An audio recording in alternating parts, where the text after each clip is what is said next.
Hi everyone and welcome to my channel Learning with GP, where learning is simplified. Today we will talk about something a little bit different. Some of you might have had a chance to listen to or watch my previous video, so you know that whenever I feel down or need that little push, I rely on many different techniques, and one of them is poetry. I always find solace by getting lost in those little groups of words infused with inspirational and motivational deluge. Of course, this is not the only way I cheer myself up. Sometimes it's simply an ice cream, some movie, or maybe just a walk outside. But today, I thought I will share with you my love for poems. So if you are feeling like me today, looking for some push to get you right back on your feet, you are exactly in the right place. We are going to talk about one of my favorite poems, Invictus by William Earnest Henley. I will walk you through the verses of the poem and try to understand and simplify the emotions that are being conveyed.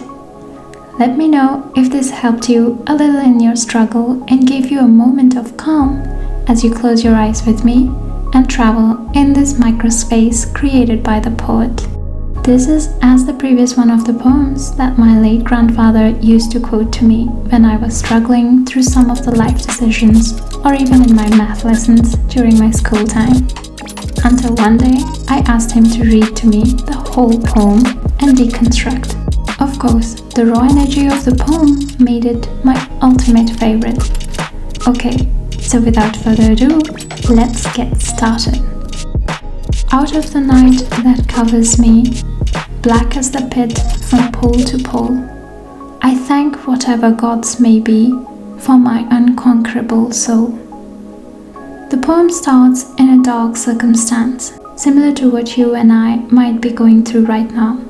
It's dark, and the veil of darkness seems infinite. Darkness here is basically a reference to the hardships encountered in our lives and how they seem so treacherous and endless. However, I am strong and thankful for my untethered self. These lines are just so powerful. I love the emotion of strength and a feeling of confidence it generates as we read through. To me, it means don't forget, you have come so far and you are so strong. Believe in yourself and carry on. Then the poet says, in the fell clutch of circumstance, I have not winced, not cried aloud. Under the bludgeonings of chance, my head is bloody, but unbowed. The last two lines are the ones my grandfather will quote often to me. And yes, these are my absolute favorite lines. Let's take it from the top. Although the circumstances are not favorable for me right now, I have been going on, putting my best foot forward and fighting this battle. I haven't given up, decided to quit, or blame the circumstances for my present state. These hardships in my life have been coming in as a blow received from bludgeoning. But hey, that is nothing that can ever stop me from standing up straight and continuing my journey. The power in these two lines gives me the strength to achieve my dreams whenever I feel the rainbow of despair shrouding all over my mind. My head is bloody but unbowed. The zeal, the enthusiasm to continue unto the worst of the worst is at its peak here. You know why is it so? Because the poet, and I know that, beyond this place of wrath and tears, looms but the horror of the shade. And yet the menace of the years finds and shall find me unafraid. Although the veil of darkness seems impenetrable and ever so thick with no signs of brightness, and maybe there is no end to it after all, but I will fight dauntlessly and keep progressing with full vigor, because that's my answer now and always to the atrocities of the hardships that come my way. What a motivational stanza.